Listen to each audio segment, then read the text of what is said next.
সবাইকে স্বাগত আমাদের ইউটিউব চ্যানেল টিম শাশ্বতা এসএমএস-এ। আজকের ভিডিওতে আমরা দেখব এক অবিশ্বাস্য ঘটনা।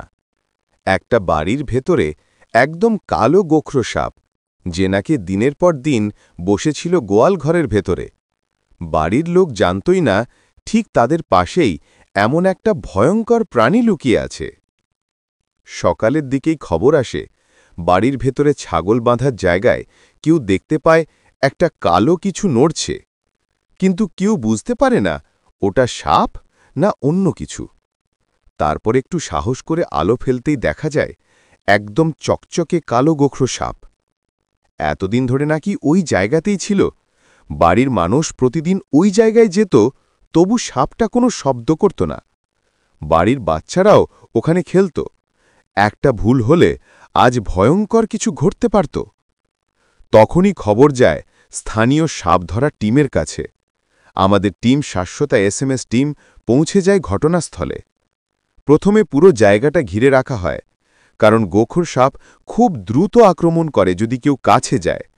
ধীরে ধীরে আলো ফেলে দেখা যায় সাপটা একদম মাটির নিচের গর্তে মাথা ঢুকিয়ে আছে, শুধু লেজটা দেখা যাচ্ছে। এবার শুরু হলো আসল কাজ। সাবধানে, কোনো রকম ভয় না পেয়ে আমাদের টিম সাপটাকে বাইরে বের করার চেষ্টা শুরু করল। ক্যামেরা অ্যাঙ্গেল বদল, ভয়েস ধীরে টানবে। দেখুন বন্ধুরা, এই মুহূর্তে সাপটা একদম ছটপট করছে, কিন্তু কোনোভাবে এটাকে মারা যাবে না, কারণ সাপ প্রকৃতির অংশ। ওরা আমাদের ক্ষতি করে না যদি আমরা ওদের ভয় না দেখাই। সাপটা এখন পুরোপুরি বাইরে এসেছে। কি সুন্দর চকচকে কালো শরীর, একদম আসল গোখরো, যার ফনা উঠলেই বুক কাঁপে। বন্ধুরা, মনে রাখবেন, এমন অবস্থায় কখনোই নিজে থেকে ধরতে যাবেন না, কোনোভাবে মারবেন না, আর ছটপট করে ভয় দেখাবেন না। আপনার এলাকায় যদি এমন কিছু ঘটে, সরাসরি যোগাযোগ করুন স্থানীয় সাপ উদ্ধারকারী টিমের সঙ্গে, অথবা নিয়ে যান সরাসরি শ্রীদেবী হাসপাতাল যদি কেউ কামড়ে দেয়। ঝাড়ফুঁক বা তাবিজে কোনো কাজ হয় না। সময় নষ্ট করলে জীবন ঝুঁকির মুখে পড়ে। ওর নিজের জায়গায়, যেখানে ও কারোর ক্ষতি করবে না। বন্ধুরা, প্রকৃতি যেমন আমাদের জীবন দেয়, তেমনি ওদেরও বাঁচতে দেওয়া আমাদের দায়িত্ব। আপনারা যদি এই ভিডিওটা ভালো লেগে থাকে, তাহলে চ্যানেলটা সাবস্ক্রাইব করে দিন। ভিডিওটা লাইক, কমেন্ট আর শেয়ার করতে ভুলবেন না, কারণ টিম শাশ্বতা এসএমএস প্রতিদিন আপনাদের জন্য এমনই বাস্তব এবং শিক্ষামূলক গল্প নিয়ে আসে, যা থেকে আমরা সবাই কিছু না কিছু শিখতে পারি। সবাইকে ধন্যবাদ। দেখা হবে পরের ভিডিওতে। সব সাপকে বাঁচিয়ে রাখুন, সব মানুষকে নিরাপদ রাখুন। তৈরি হয়েছে ব্যাপক আতঙ্ক। আজকের ভিডিওটি মন দিয়ে দেখবেন, কারণ পুরো ঘটনাটির শুরু থেকে শেষ সবকিছু আপনাদের সামনে তুলে ধরছি। আর হ্যাঁ, একটি গুরুত্বপূর্ণ কথা, কোনো সাপ দেখলে কখনোই নিজেরা ধরতে যাবেন না, এবং কখনোই ঝাড়ফুঁক বা ওঝার কাছে যাবেন না। হসপিটালই হবে প্রথম ঠিকানা।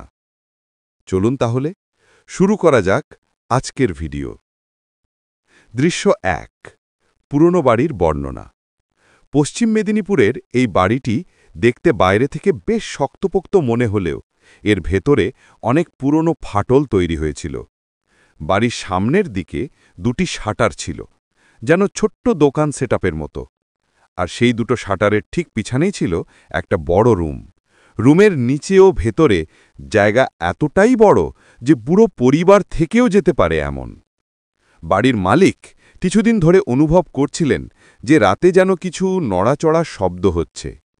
প্রথমে তিনি ভাবেন ইঁদুর হবে, কিন্তু দিন দিন শব্দ বাড়তে থাকে। এই গ্রামের মানুষজন ভয় পেয়ে গেলেন। সাপগুলো খুব শান্তভাবে বাড়ির ভেতর থেকে মাথা বের করছিল, যেন দীর্ঘদিন ধরে ওরা এখানে ছিল। দৃশ্য ৩। ড্রামের নিচে সাপের বাসা।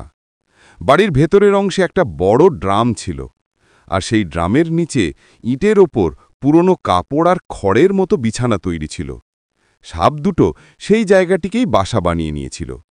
তার ভেতরে ছিল ডিমের মতো চ্যাপ্টা গোল লেখা কিছু, যেটা দেখে মনে হচ্ছিল শিগগিরই বাচ্চা ফোটার সম্ভাবনা ছিল। বাড়ির এক মহিলা সদস্য সেই দৃশ্য প্রথম দেখতে পেতেই খুব ভয়ে চিৎকার করে ফেলেন, আর সেই আওয়াজে গ্রামের মানুষ দৌড়ে এসে পুরো বিষয়টি দেখতে পান। সবাই অবাক হয়ে যান, কারণ দুটো সাপ এতদিন ধরে এই বাড়ির নিচে ছিল তা কেউ বুঝতেই পারেনি। দৃশ্য 4। গ্রামবাসীর আতঙ্ক। গ্রামে খবর ছড়িয়ে পড়তেই লোকজন ভিড় জমাতে থাকে। কেউ ভিডিও করছে, কেউ ছবি তুলছে, কেউ আবার দৌড়ে ঘরের সামনে দাঁড়িয়ে সাপ দেখছে। কিন্তু এই ভিড় বাড়ার সঙ্গে সঙ্গে সাপ দুটো আরও সাবধানে ধরা হয়। দুইটি সাপই সম্পূর্ণ নিরাপদভাবে ব্যাগে ভরে উদ্ধার করা হয়। দৃশ্য 6। সাপকে জঙ্গলে ছেড়ে দেওয়া। রেস্কিউ টিমের সদস্যরা সাপ দুটোকে কোথাও শহরের ভিতরে বা বাইরে রাখেনি, সরাসরি নিয়ে গিয়ে জঙ্গলে ছেড়ে দেওয়া হয়েছে।